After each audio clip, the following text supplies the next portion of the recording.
Hello, and it's good to see you back. Now, in my last video, we opened my big smiley parcel full of lots and lots of new books, and I asked you if you would vote on which one you would like me to read first. Well, I am glad to say that Jack and the Flum Flum Tree was the winner.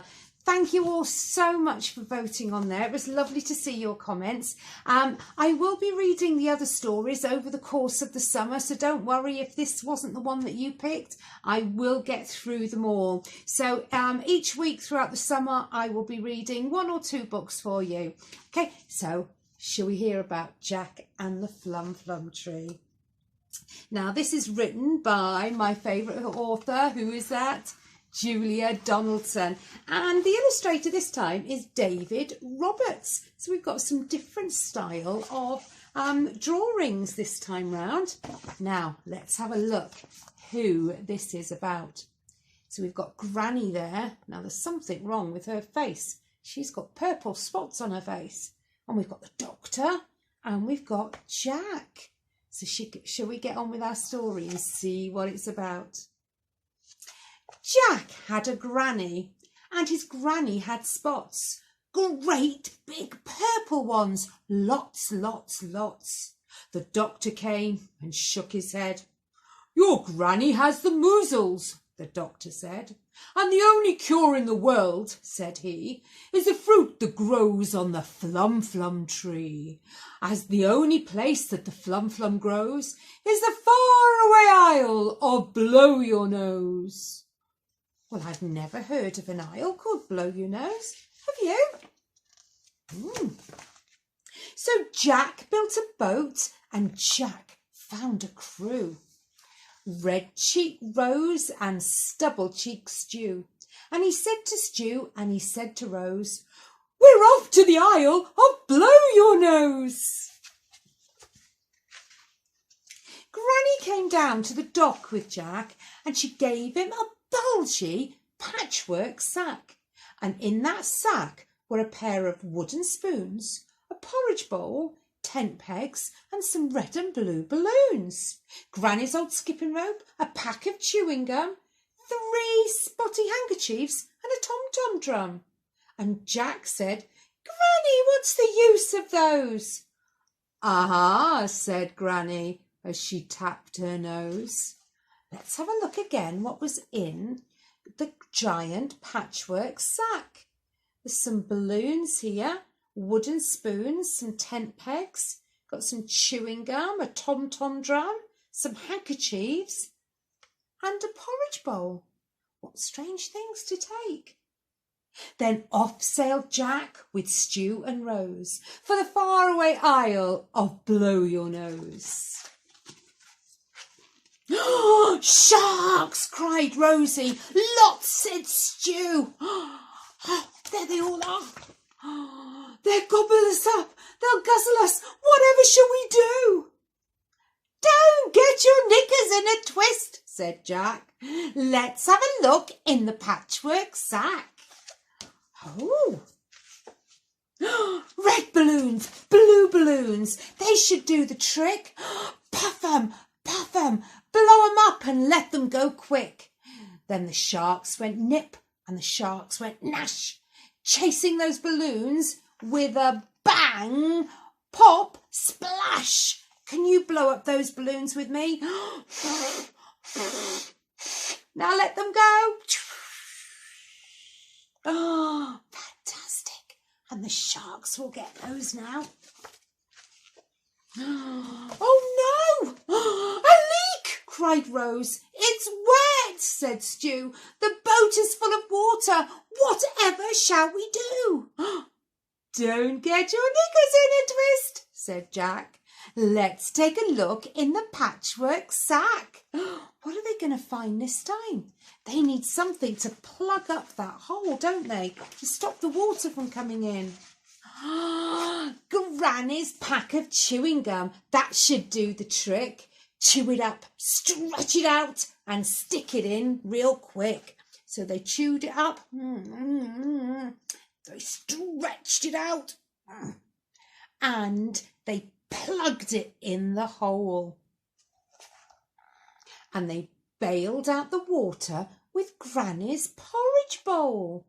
Then on sailed Jack with Stew and Rose off to the Isle of Blow Your Nose. "Whoops!" cried Rose. "Help!" said Stew. "I can't swim for toffee. Whatever will I do? Look, he's fallen overboard." What does Jack say? Can you help me with this? "Don't get your knickers in a twist," said Jack. "Let's take a look in the Patchwork Sack." Granny's old skipping rope, that should do the trick. Hold on tight, throw it out and grab the handle quick. So they heaved and they hauled and they pulled Stew in. Good old Granny, she saved my skin. And can you see they're pulling Stew in there?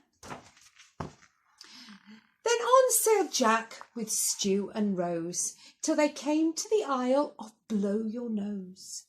Look, there's the Isle of Blow Your Nose. A beautiful sun there. There's something sticking up on the island. I wonder what that can be. Shall we take a look?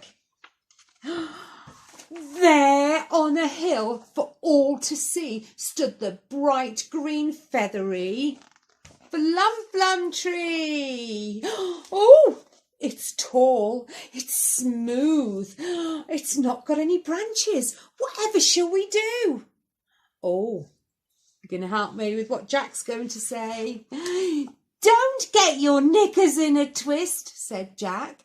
Let's take a look in the Patchwork Sack. Can you see the Flum Flum tree? It is very tall and very, very smooth. I wonder what's left in the sack that they can use to help them climb that tree. Now, what have we had so far? We've had the balloons, we've had the skipping rope, we've had the chewing gum, we've had the porridge bowl. What else is left? Granny's bag of tent pegs. They should do the trick. Bang, bang, bang, knock 'em in, climb the tree real quick. Can you see they've put them in here and they've made like a little ladder, their little steps. Then up went Rose, as nimble as could be, as she brought down the fruit off the Flum Flum tree. Look, it's a big purple fruit with white spots on it. Then Jack, Stew and Rose had a doze on the soft sandy beach of Blow Your Nose. Tiring work that was, wasn't it? Oh no! A thief! Cried Rose. A monkey! Yelled Stew. He's got our precious Flum Flum. Whatever shall we do? Will you help me? Don't get your knickers in a twist, said Jack. Let's take a look in our Patchwork Sack. Can you see the monkey though? There he is, taking the Flum Flum tree. Or the fruit from the Flum Flum tree.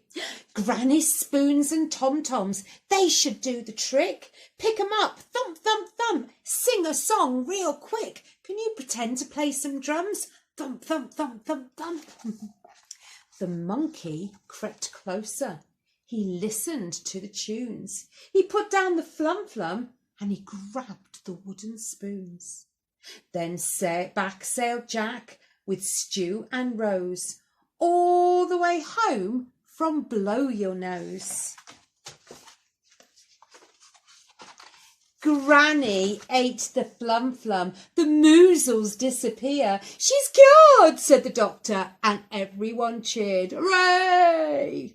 And Jack said, thank you for the pair of wooden spoons, the porridge bowl, the skipping rope, the red and blue balloons. Thank you for the tent pegs and the pack of chewing gum. And thank you, Granny, for the tom-tom drum. But the 3 spotty hankies, what's the use of those? What's she going to say? The hankies, silly, were to blow your nose. Oh, that's funny, isn't it? Oh, see, I really like that story, and thank you for joining in and helping me out there. So I'm going to leave you there now today, and as I said, I will get round to reading some of the other books over the summer holidays for you. Okay, but until then, mustn't forget, have a little sprinkling of my fairy dust. Are you ready? And I'll see you all again soon. Bye.